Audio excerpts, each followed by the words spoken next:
Okay, this asks us to multiply the quantity x minus 3 times the quantity 2x plus 1.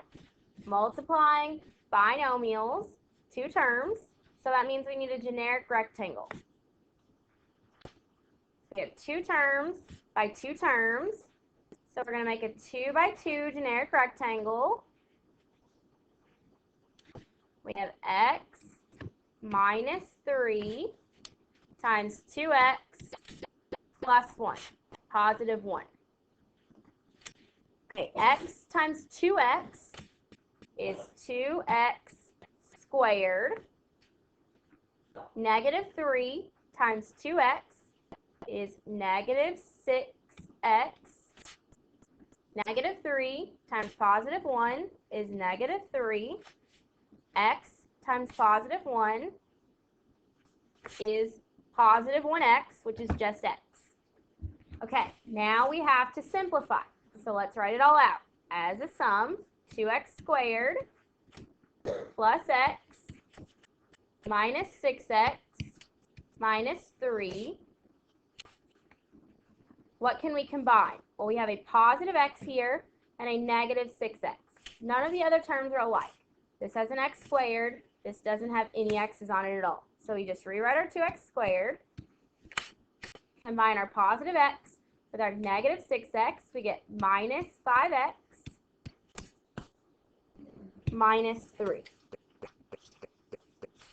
So our final answer here is 2x squared minus 5x minus 3.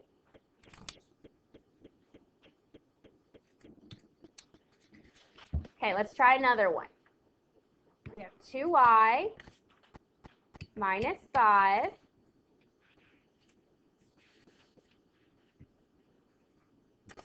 times y plus 4.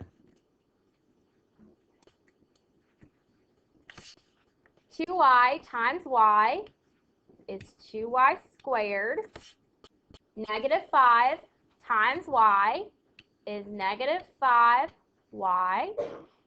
Negative 5 times 4 is negative 20.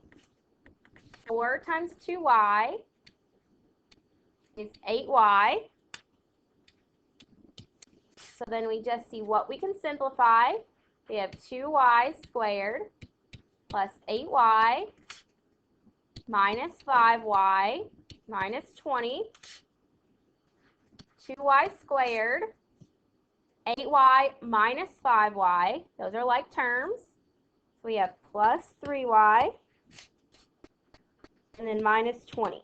So our final answer is 2y squared plus 3y minus 20.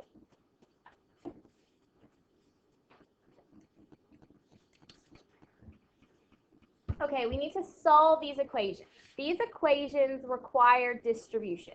We could use a generic rectangle, but since we only have one term times a quantity in parentheses, it might just be easier just to write our arrows. So we have 6 times x, which is 6x, 6 times 2, which is positive 12.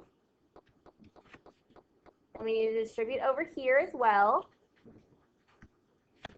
3 times 5x is 15x. 3 times 1 is positive 3. Okay, now we need to solve. How are we going to solve? Well, we want to get all our variables on one side. So let's subtract 6x from each side. We have 12 equals 15x minus 6x is 9x plus 3. Okay, now we need to get all of our numbers on one side. So minus 3,